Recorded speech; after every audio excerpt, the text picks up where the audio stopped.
হরে কৃষ্ণ, জয় রাধে। ভগবানের অনেক বাল্যলীলা আছে, তার মধ্যে একটি অন্যতম বাল্যলীলা অন্নকূট মহোৎসব। আগে ব্রজে ইন্দ্রের পুজো হতো, তা সেদিন ছিল ইন্দ্র পুজো।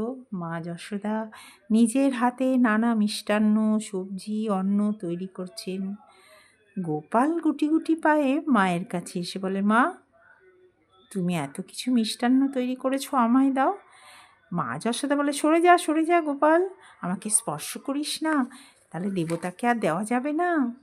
তো এখানে কি অদ্ভুত লাগে, যিনি বিশ্বব্রহ্মাণ্ডের মালিক, যিনি স্বয়ং ভগবান, তাকে মা যশোদা বলছেন, গোপাল আমায় স্পর্শ করিস না, তাহলে দেবতাকে আর দেওয়া হবে না। আমরা যেমন করি, কারোর যদি জামা কাপড় ধোয়া না থাকে, তাকে বলি আমাকে স্পর্শ করুন, আমি এখন ঠাকুরের ভগবানের রান্না করছি, ঠিক সেরকম মা যশোদাও ভাবছেন।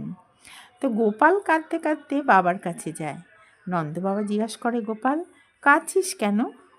গোপাল বানায়, দেখো বাবা, মা কত কিছু তৈরি করেছে, কিন্তু আমাকে কিছুই দিচ্ছে না। মা এসব কার জন্য তৈরি করেছে বাবা? বাবা জানায়, গোপাল, এগুলো ইন্দ্রের জন্য তৈরি হয়েছে। ইন্দ্র কে বাবা? ইন্দ্র ইন্দ্র দেবতাদের রাজা। ইন্দ্রর পুজো না হলে ইন্দ্র বৃষ্টি দেবে না, আর বৃষ্টি না দিলে বাবা আমাদের তো চলবে না। আমরা বৈশ্য, গাভী চড়াতে হয় আমাদের, সেই গাভী ঘাস খায়, ঘাস খেয়ে গাভী দুধ দেয়, সেই দুধ দিয়ে ননি ছানা তৈরি হয়, তাই দিয়ে আমাদের জীবিকা চলে। কাজে ইন্দ্র যদি অসন্তুষ্ট হয়, তাহলে তো বৃষ্টি দেবে না, আর গাভী ঘাস পাবে না, তাহলে আমাদের সব নষ্ট হয়ে যাবে। তো গোপাল শুনে একটু একটু হাসতে থাকে।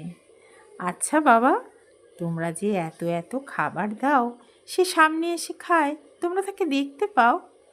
বাবা নন্দরাজা বলছেন, দূর পাগল, দেবতা কি কখনো সামনে এসে এসে খান? গোপাল বলছে, যে দেবতা হাতে তুলে খায় না, দেখা দেয় না, সামনে আসে না, তার পুজো করে কী লাভ বাবা? তো ভগবান ভোগ গ্রহণ করেন কি না সেটা কিন্তু আমরা বুঝতে পারি।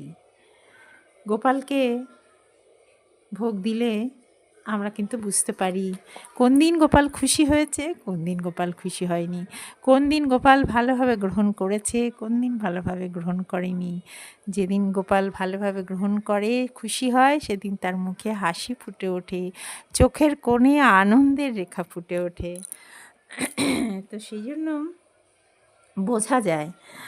তো তাই গোপাল বলছে, যে দেবতা হাতে তুলে খায় না, যে তোমাদের দেখা দেয় না, তার পুজো করে কি হবে? তো এসব পুজো করার কোনো দরকার নেই। তো গোপাল একটি ছোট্ট বালক, অথচ নন্দরাজা কিন্তু গোপালের সব কথা শুনতেন। তার কারণ এ ভগবানেরই লীলা। তো গোপাল বলছে, বাবা, কাল ইন্দ্র পুজো হবে না। বাবা বলছেন, গোপাল এ কথা বলতে নেই, ইন্দ্রদেব রুষ্ট হবেন, সব শেষ হয়ে যাবে। গোপাল বলছে, বাবা, ইন্দ্রের বাবারও ক্ষমতা নেই, সে বৃষ্টি দেবে না। কাল ইন্দ্রের পুজো হবে না, হবে না, হবে না। নন্দরাজা বলছেন, তাহলে গোপাল কার পুজো হবে? কেন? গিরিরাজের পুজো হবে কাল বাবা। আর বৃষ্টি দেওয়ার ক্ষমতা ইন্দ্রের কি আছে? সব কিছু নির্ভর করে কর্মের ফলের উপর।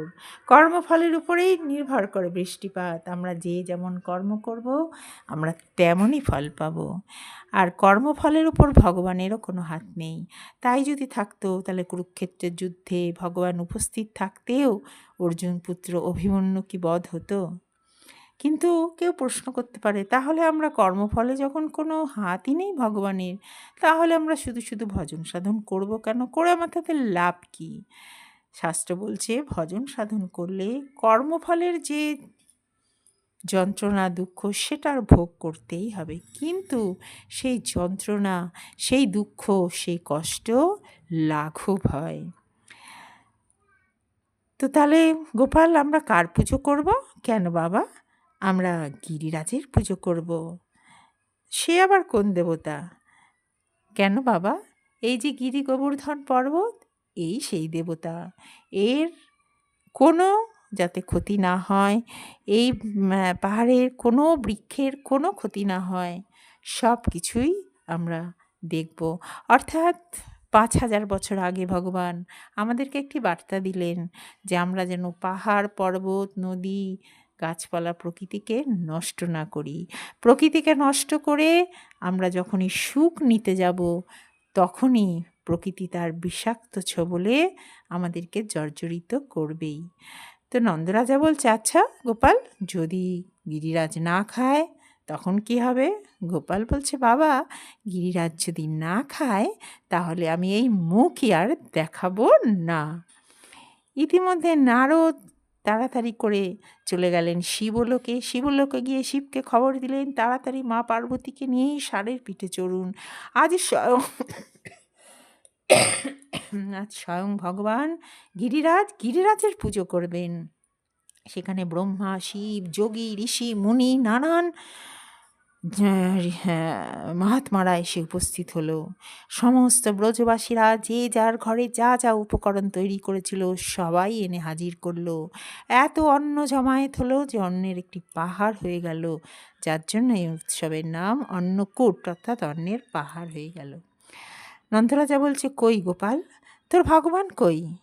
গোপাল বলছেন, দাঁড়াও বাবা, এক্ষুনি দেখো গিরিরাজ আসবেন। গোপালের লীলায় গিরিরাজ স্বয়ং রূপ ধারণ করে হাত বাড়ালেন, হাত বাড়িয়ে বললেন, ওহে ব্রজবাসী, দাও দাও, তোমরা কে কি এনেছো আমার হাতে দাও। এই দেখো, আমি এই 2 হাত বাড়িয়ে দিয়েছি।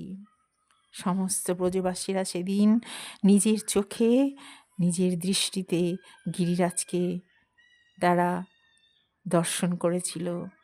গিরিরাজ স্বয়ং প্রকট হয়ে সকলের সব সেবা গ্রহণ করেছিল। এরপর আবার কালকে বলি। হরে কৃষ্ণ, জয় রাধে।